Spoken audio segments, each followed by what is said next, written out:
Assalamualaikum warahmatullahi wabarakatuh. Perkenalkan, nama saya Nia Pramita Sriwayuni, NIM F1E1 19006. Baiklah, di sini saya akan menjelaskan tentang XAMPP. Apa sih XAMPP itu? XAMPP adalah web server open source yang berjalan pada sistem operasi cross-platform. Semua yang diperlukan untuk mengelola website tersedia di XAMPP, seperti Apache, MySQL, PHP, dan Perl. Meski program di dalamnya lengkap, XAMPP tetap merupakan web server yang sederhana dan ringan. XAMPP dipakai untuk membuat web server lokal di komputer. Hal ini akan memudahkan Anda dalam mengembangkan, mendesain, dan keperluan testing website. Biasanya, XAMPP digunakan untuk mencoba berbagai tema dan plugin WordPress, menguji fitur-fiturnya, dan mempelajari dasar WordPress. Dengan XAMPP, Anda tidak perlu khawatir mengubah kode inti program. Kalau ada yang error, ini tidak akan muncul di website online. Bahkan, dengan adanya XAMPP, Anda bisa memiliki website tanpa harus memiliki hosting atau domain lebih dahulu. Fungsi XAMPP. Program aplikasi XAMPP berfungsi sebagai server lokal untuk mengampu berbagai jenis data website yang sedang dalam proses pengembangan.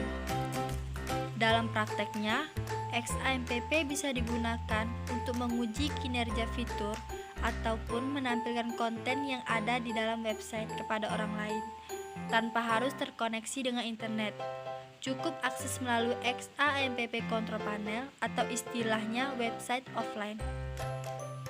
XAMPP bekerja secara offline layaknya web hosting biasa, namun tidak bisa diakses oleh banyak orang. Maka dari itu, XAMPP biasanya banyak digunakan oleh para mahasiswa maupun pelajar untuk melihat hasil desain website sebelum akhirnya dibuat online menggunakan web hosting yang biasa dijual di pasaran. Selanjutnya kita akan membahas tentang fitur-fitur di XAMPP atau komponen. Yang pertama ada Apache sebagai aplikasi web server default. MariaDB di dalam XAMPP sebagai sistem manajemen database.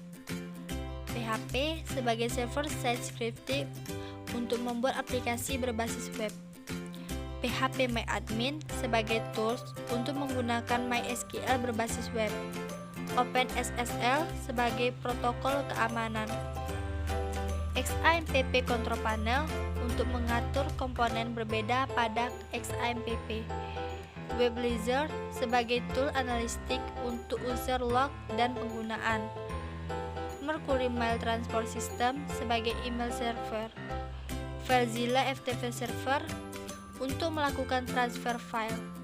Tomcat digunakan untuk melayani aplikasi Java. Strawberry distribusi Perl yang populer untuk Windows. Anda bisa menggunakan XAMPP untuk berbagai keperluan develop website. Tapi, sebelum itu Anda harus tahu beberapa menu penting yang akan sering Anda gunakan ketika menjalankan XAMPP. 1. Config. Pada menu config, Anda bisa melakukan beberapa konfigurasi dasar untuk penggunaan XAMPP, seperti ganti editor yang akan digunakan untuk mengubah default text editor, dan juga mengganti browser default yang akan digunakan untuk akses web server. 2. Netstat. Netstat sering digunakan untuk memastikan apakah ada program aplikasi lain yang menggunakan port default XAMPP. Yang 3. Shell. Menu Shell pada XAMPP digunakan untuk menampilkan command prompt pada Windows. Fungsinya untuk melakukan konfigurasi web server atau memperbaiki error pada web server. 4. Explorer. Explorer merupakan tombol shortcut untuk menuju ke lokasi instalasi XAMPP. Ketika Anda klik icon Explorer, maka akan diarahkan ke lokasi file instalasi XAMPP. Baiklah, sekian dari saya. Lebih dan kurang saya minta maaf dan undur diri. Sampai jumpa di lain waktu. Tetap jaga kesehatan ya teman-teman. Wassalamualaikum warahmatullahi wabarakatuh.